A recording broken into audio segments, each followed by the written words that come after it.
কে রে এখনো মন খারাপ করে বসে আছেন কিসে? তো কি করবো? হ্যাঁ, কি করবো লাসবো? তো মায়ের বাড়ি আজকে জ্বর দিয়ে কথা ছিল, তাও লিয়া যায়নি, তা আজকে মন খারাপ করা লাগবে? একদিন নয় পার হয়েছে। কতদিন মানছে একটা মানছে পাল্টাই। আচ্ছা তুমি দেখো, ব্যস্ততার মধ্যে দিয়ে তো আমার যাইতে পারিনি, কি করবো? তো যাওয়া বোঝা লাগবে লাগবে তো। তে যাওয়া যাওয়া লাগবে না। তে মন খারাপ করবে মানুষ? বন্য তো যাওয়া লাগবে না। 15 দিন লা? কোনোদিন লা? যাইতে হবে না।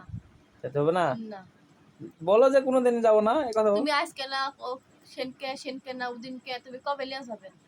তোমার হুম, কোনোদিনও সময় আসবে না, কোনোদিনও ব্যস্ততা দূর হবে না। হুম। একটা মেয়ের তোমার মায়ের বাড়ি যাওয়ার লিয়া কত আগ্রহ থাকে তুমি জানেন?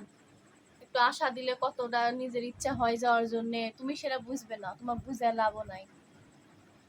তাই তুমি আমি তো তো তুমি তো নিজের বাড়িতে আসো, নিজের বাপ মায়ের সঙ্গে আসো, তুমি কি এগুলো বুঝবে? কোনো ছেলেরাই বুঝবে না। আচ্ছা লিয়ে যাবো নি, কালকে লিয়ে যাবো নি, ঠিক আছে? যাইতে হবে না বলে নি।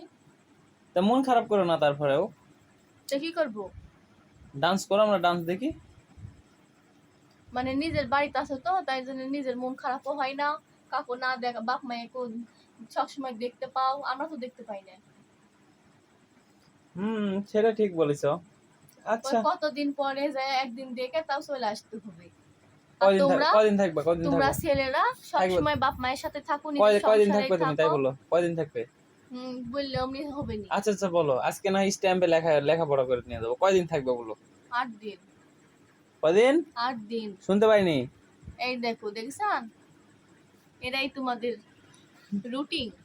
আমি শুনতে পাইনি, কয়দিন বলো, আরেকবার বলো। বলা লাগবে না, আমি যাবো না। যাবে না? না। এটা শুনতে পাচ্ছি। যাবে না, এটা শুনতে পাইছি আমি। কান ডাক্তারে দেখায়ও। ভিজিট দাও। আমার নাম করেও ডাক্তার দেখা লিবে না।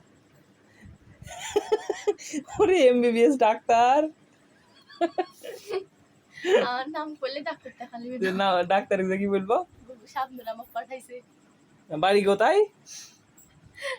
জানি না। এটা কোনো কথা? যাক, তাও ভালো তো। শুধু ডাক্তারখানায় আর অন্য কোথাও? গাড়ি ভাড়া? ভিজিট করতে যাবো ডাক্তারের কাছে, তাহলে গাড়ি ভাড়া লাগবে না? সেটা তুমি ইনকাম করো না, সে ভাড়া দিয়ে যাবেন। মনে করো আমার কোনো ইনকাম নাই, তাহলে হাইটা হাইটা যাও ডাক্তার দেখাইতে। আমি ভাবছি যে এরকম একটা গাড়িওয়ালা আছে যে সাবধানের নাম বললে হয়ে যাবে, ওটা পার হয়ে যাবে, আমি তো এটা ভাবছিলাম। ডাক্তারের কাছে বললে হবে। দেখ, ডাক্তারের ভিজিট হচ্ছে প্রায় 1000 টাকা, আর ভ্যান ভাড়া নাই 50-100 টাকা।